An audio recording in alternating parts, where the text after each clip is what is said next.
Qu'est-ce que la CJUE? Alors, la CJUE, c'est une cour dont le siège est situé au Luxembourg et qui a pour but de contrôler l'application par les États de l'UE des traités européens et des obligations qui en découlent. Donc, la possibilité d'ester devant la Cour est principalement dévolue à la Commission européenne ou à un État membre de l'Union, mais ce peut également être le cas pour un justiciable par le biais d'une question préjudicielle. Cette question doit avoir attrait au droit communautaire et peut concerner la conformité d'une loi par rapport au traité ou l'interprétation d'un droit ou d'une obligation issue de ces mêmes traités européens. La question préjudicielle est posée par le justiciable lors d'un procès de droit interne et, si elle est jugée pertinente, elle est transmise par le juge national à la CJUE qui en donnera alors son interprétation.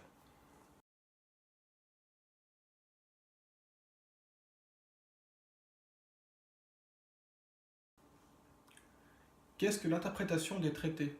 Donc la CJUE a également une particularité en cela qu'elle a la possibilité d'interpréter les traités.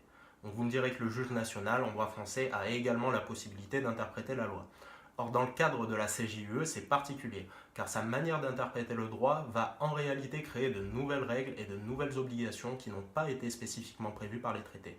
Cette compétence d'interprétation est prévue à l'article 267 du TFUE, donc l'ancien 264 TCE.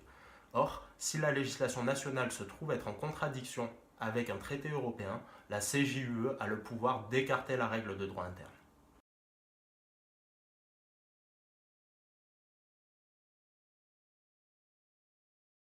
Et quel est le problème de cette capacité d'interprétation? Donc, cette capacité donne un pouvoir au juge européen que l'on peut qualifier d'exorbitant et portant atteinte au principe de séparation des pouvoirs. En effet, le juge national peut interpréter une loi, mais il n'avait en aucun cas le pouvoir d'écarter une loi de l'ordre judiciaire ou administratif. Cette compétence est réservée au Conseil constitutionnel. Au mieux, il pouvait dégager des principes généraux du droit qui ont une valeur infralégislative en cas de silence de celle-ci. Ce point est très important car il l'interroge sur la place de la loi dans l'ordre juridique, alors que, en droit français, depuis 1789, la loi est la pierre angulaire de notre ordre juridique interne. Pour rappel de ce qui est consacré à l'article 6 de la Déclaration des droits de l'homme et du citoyen, qui est intégré à notre bloc de constitutionnalité, la loi est l'expression de la volonté générale du peuple français, établie soit par voie directe, lors d'un référendum, même si cette possibilité est de plus en plus écartée après 2005, soit par voie représentative, donc par le Parlement. Le problème posé par cette capacité du juge communautaire d'écarter une loi nationale est double. C'est un juge et il est étranger, car la CJUE est composée d'un juge par État membre. Le juge, qui ne fait pas partie d'une communauté nationale, a donc la capacité d'écarter, de passer au-dessus de la volonté nationale.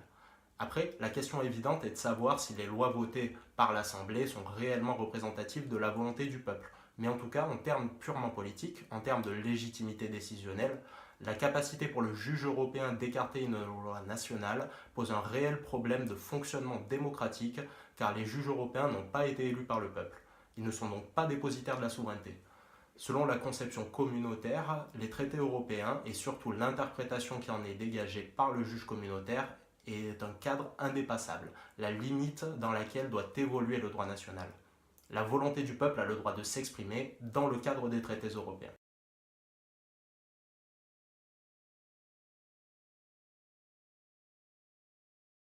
Comment en est-on arrivé à cette suprématie du droit européen sur le droit national? Alors on va entrer ici dans la partie plus technique. Donc l'institution de la CJUCE, qui deviendra la CJUE à la suite du traité de Maastricht, a été créée pendant le traité de Rome de 1957. Les premières décisions d'importance concernant la supranationalité du droit européen ont été rendues en 1963 et 1964, respectivement dans les arrêts Wangen and Loos et Costa contre Enel. La portée du premier arrêt affirme que le droit communautaire constitue un nouvel ordre juridique de droit international au profit duquel les États ont limité, bien que dans des domaines restreints, leurs droits souverains. L'arrêt Costa contre Enel prévoit quant à lui que le transfert opéré par les États des droits et obligations correspondant aux dispositions des traités au profit de l'ordre juridique communautaire entraîne une limitation définitive de leurs droits souverains contre laquelle ne saurait prévaloir un acte unilatéral ultérieur incompatible avec la notion de communauté. Donc en d'autres termes, cela signifie qu'en ratifiant le traité de Rome, les États ont renoncé à leur souveraineté législative dans tous les domaines liés au droit communautaire et qu'ils ne peuvent donc plus adopter de loi qui contreviendra au droit européen. Bon, dans les années 60, l'Élysée était occupée par Charles de Gaulle, donc autant vous dire que ces arrêts sont vite passés à la trappe, pour un temps tout du moins. Cette volonté de résistance s'est manifestée en 1968 avec l'arrêt du Conseil d'État syndicat général des fabricants de semoule de France. Cet arrêt refuse d'accorder une prééminence absolue au droit international sur une loi nationale postérieure. En l'espèce, il s'agissait évidemment du droit communautaire. Le Conseil d'État a donc jugé que le droit issu de la CEE n'était pas applicable si une loi ou une disposition réglementaire interne postérieure à la conclusion du traité allait à l'encontre de ce dernier.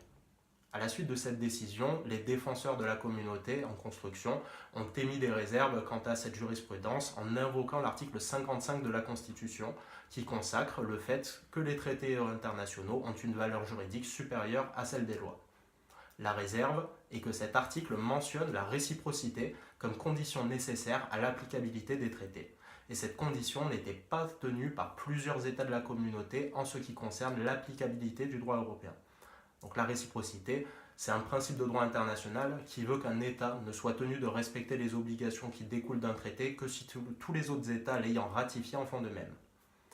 On se doute bien que la communauté ne l'entendait pas de cette oreille, ni d'ailleurs la Cour de cassation, ce qui peut paraître plus surprenant. En 1975, elle rend en effet l'arrêt Jacques Vabre, qui est, on peut le dire, à l'opposé de l'arrêt des semoules rendu par le Conseil d'État en 1968. Cet arrêt instaure le principe de primauté du droit communautaire sur les lois nationales antérieures, mais aussi postérieures à la ratification des traités. C'est donc une primauté absolue du droit communautaire sur les lois nationales qui pourront, dès lors, être écartées par le juge judiciaire si elles se trouvent être en contradiction avec une règle de la CEE. Le juge judiciaire se donne ainsi le pouvoir de contrôler la conventionnalité des lois, ce qui est déjà une évolution importante dans notre ordre juridique interne qui a été largement critiqué à l'époque. La CJCE va peu après rejeter l'interprétation que le Conseil d'État a exprimée dans l'arrêt des semoules, sous réserve que le droit communautaire serait spécial et ne pourrait être assimilé au droit international public classique, et que donc la condition de réciprocité ne s'appliquait pas. L'arrêt en question est Commission contre Italie qui a été rendu le 26 février 1976. Donc cette jurisprudence va être complétée en 1978 par l'arrêt Cimental où la CJCE pose le principe de primauté du droit communautaire vis-à-vis des législations nationales, même postérieures. Elle reconnaît également le principe selon lequel le juge national a la possibilité, mais aussi le devoir d'écarter les dispositions législatives internes contraires au droit communautaire sans avoir besoin d'attendre l'abrogation de la loi interne ou une éventuelle déclaration d'inconstitutionnalité. Devant l'absence d'opposition politique, cette décision a été appliquée de plein droit. La loi nationale n'est donc plus qu'une norme juridique secondaire à laquelle le juge peut se référer après avoir examiné le litige au regard du droit européen. Pour ce qui est de l'ordre administratif, le Conseil d'État opérera quant à lui un revirement de jurisprudence sur la question de la primauté du droit européen sur le droit national avec l'arrêt Nicolo de 1989. Il est donc bon, lorsqu'on parle d'importance prise par le droit communautaire, de rappeler que la plupart des décisions ayant conduit à une diminution de la souveraineté française ont été avalisées par le juge national, comme c'est le cas avec l'arrêt Jacques Vabre de la Cour de cassation pour l'ordre judiciaire ou avec l'arrêt Nicolo du Conseil d'État pour l'ordre administratif.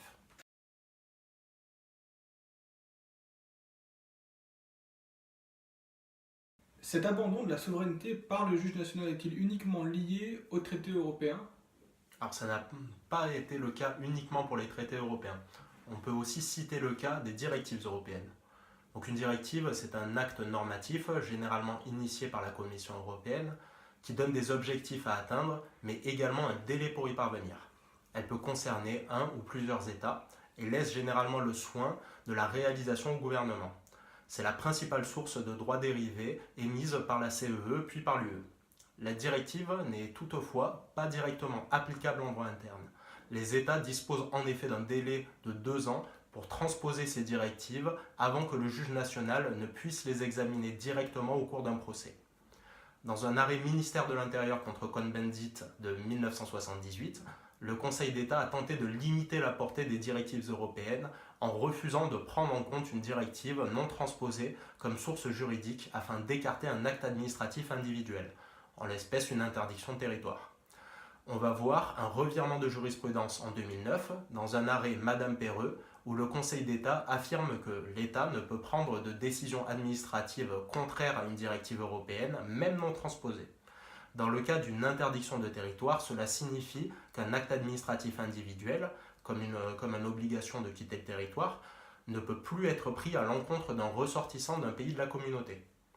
Pour ne citer que cette décision, cela pose d'énormes problèmes juridiques, en particulier pour les questions de terrorisme par exemple, puisque une personne, on va prendre un ressortissant belge venant d'un certain quartier de la banlieue de Bruxelles, ne pourra pas être expulsé du territoire alors même qu'il pourrait représenter une menace.